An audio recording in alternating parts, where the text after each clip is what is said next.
Welcome back to DoorKing Tech Tips. Today we will be looking at how to set up security levels to work with elevator controls. Let's get started. To get to the security levels, click the plus sign next to your account folder. Then click the plus sign next to System Information, and now click on the security level icon. The security level screen is broken down into 4 sections: security level, time, relays, and floors. First, you have the security level section. This is where you select which security level you will be working with and what time zone you will be adjusting.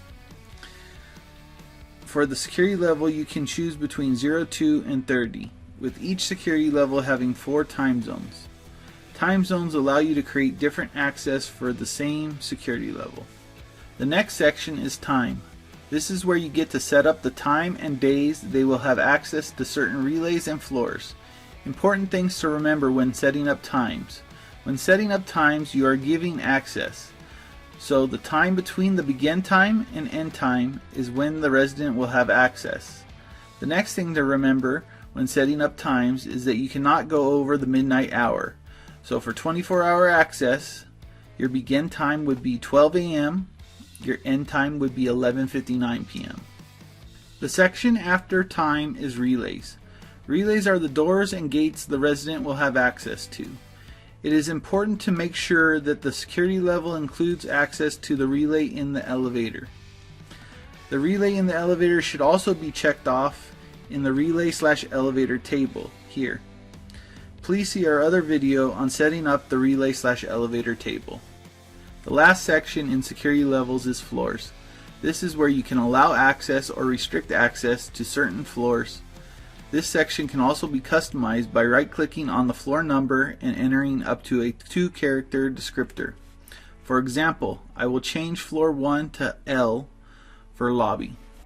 At this time, I would like to give you some examples of security levels that you might use.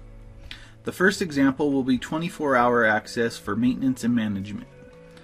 The security level is 02, and we are only using one time zone, time zone 1. The begin time is 12 a.m. to 11:59 p.m.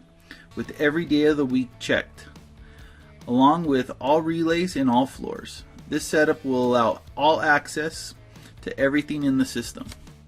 The next example deals with restricting access to a floor. The building we are working on has a rooftop area with barbecues and a pool. We don't want residents having 24-hour access, so we need to restrict the access to the roof, which is on floor 7. To accomplish this, we will be using 3 time zones. In this security level 03 for residents, we will be allowing 24-hour access to all relays and floors 1 through 6.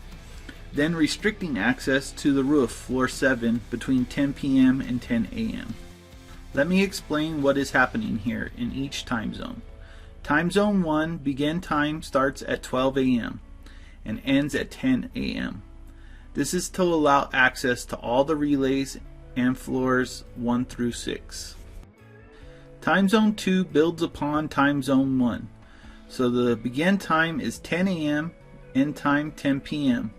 We here again give access to all the relays, and now we will be giving access to floors 1 through 7. Adding in access to floor 7 for the roof. The last time zone, TZ3, we will be using finishes the day off, so the begin time is 10 p.m. to 11:59 p.m. Here we will have access to all relays and then only access to floors 1 through 6, removing floor 7 for the last 2 hours of the day. There are numerous ways to configure security levels and time zones. The important things to note when using elevators is you must use a security level 02 or higher. Your times cannot cross the midnight hour.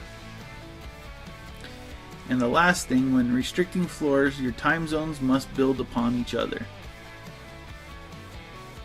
And we'll see you next time for more DoorKing Tech Tips.